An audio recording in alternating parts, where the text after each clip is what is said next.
Hello everyone, good morning, welcome and welcome back to my channel. तो कैसे हो आप? आई होप आप सभी ठीक होंगे। मैं भी एकदम ठीक हूँ।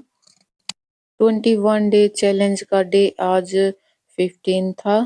तो मैं सुबह उठ गई थी 5 बजे, फिर नहा धोकर अपनी स्टडी करने बैठ गई। और यहाँ मैं सेकंड पेपर के वन लाइनर कर रही हूँ। शाम को सोचा था 4 बजे उठकर अपनी स्टडी करूंगी, बट क्या होता है कभी कभी कि हम टाइम से नहीं सो पाते हैं, तो सुबह भी जल्दी नहीं उठ पाते हैं। तो शाम को मेरी बेटी सोई नहीं थी, तो सुबह मैं मॉर्निंग में 5 बजे उठी थी। जल्दी नहीं उठ पाई। तो चलिए अपना फर्स्ट स्लॉट कंप्लीट कर लेते हैं। और आजकल इतनी ठंड हो रखी है कि यहाँ बैठती हूँ तो बहुत ज़्यादा ठंड लगती है। और आज तो कुछ ज़्यादा ही ठंड है, क्योंकि आज धुंध बहुत ज़्यादा हो रखी है। तो इसलिए मुझे यहाँ बहुत ठंड लग रही थी, बट कोई नहीं, स्टडी तो करनी पड़ेगी। तो 7:30 बजे तक मेरा फर्स्ट स्लॉट चलता है। उसके बाद मैं चाय पीती हूँ, चाय बनाकर पीती हूँ नीचे जाके। और फिर उसके बाद मैं चाय पीकर, चाय के बर्तन वगैरह हो जाते हैं तो वो साफ करती हूँ। फिर उसके बाद मैं झाड़ू पोछे का टाइम हो जाता है, तो झाड़ू लगाती हूँ, पोछा लगाती हूँ। फिर उसके बाद मैं देखा बाहर का मौसम तो इस तरह का हो रखा था। फिर बेटे का टिफिन तैयार किया और फिर उसको तैयार किया बेटे को। फिर उसके बाद में वो स्कूल चला गया था। फिर घर के छोटे मोटे काम किए और फिर मैं अपने स्टडी करने आ गई थी ऊपर। कपड़े वगैरह आज धोने नहीं थे, क्योंकि ऐसे मौसम में कपड़े भी नहीं सूखते। तो मैं ऊपर आकर अपनी स्टडी करने लग गई थी। तो चलिए अपना सेकंड स्लॉट कंप्लीट कर लेते हैं।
सेकंड स्लॉट मेरा 11 बजे से शुरू हुआ था, फिर 2 बजे तक मैंने पढ़ाई की थी।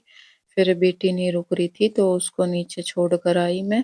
वो मुझे बार-बार परेशान कर रही थी, तो उसको चाय वगैरह पिलाकर नीचे छोड़ आई। फिर मैंने खुद ने भी चाय बनाकर पी। फिर मैं आकर ऊपर स्टडी करने लग गई थी और फिर यहाँ मैं फर्स्ट पेपर के पीवाईक्यू कर रही हूँ एनवायरनमेंट के। तो यहाँ मैं फर्स्ट पेपर के पीवाईक्यू कर रही थी। फिर इतने मेरा बेटा आ जाता है स्कूल से, तो उसके थोड़े लाड लड़ाती हूँ। फिर उसके बाद मैं फिर से अपनी स्टडी करने लग जाती हूँ। थोड़ा सा टाइम बच्चों को भी देना पड़ता है। जैसे बेटा आता है तो उसकी यूनिफॉर्म वगैरह चेंज करती हूँ, फिर छोटे मोटे काम हो जाते हैं, तो वो सारे काम खत्म करके मैं फिर से अपनी स्टडी करने लग जाती हूँ। और फिर यहाँ मैंने 4:30 बजे तक स्टडी की थी। उसके बाद में मैं नीचे आ जाती हूँ अपना थोड़ा बहुत काम करने, और बेटे का होमवर्क वगैरह भी करवाना होता है, तो उसका होमवर्क करवाती हूँ। फिर उसके बाद शाम का खाना बनाने का टाइम हो जाता है, तो उसकी तैयारी करती हूँ। फिर मैंने थोड़े फ्रूट काटे थे, तो फ्रूट खाने थे तो वो खाती हूँ। बेटे को भी खिलाती हूँ पर वो खाता नहीं है, उसको पसंद ही नहीं है फ्रूट वगैरह। आजकल के बच्चों को हेल्दी खाना तो पसंद ही नहीं है। फिर मैं फ्रूट काट के खा लेती हूँ। तो ये मेरा व्लॉग इतना ही, मिलते हैं नेक्स्ट व्लॉग में। तब तक खुश रहिए, पढ़ते रहिए। तो मिलते हैं नेक्स्ट व्लॉग में। Thank you for watching my video. Please like and subscribe. Bye bye.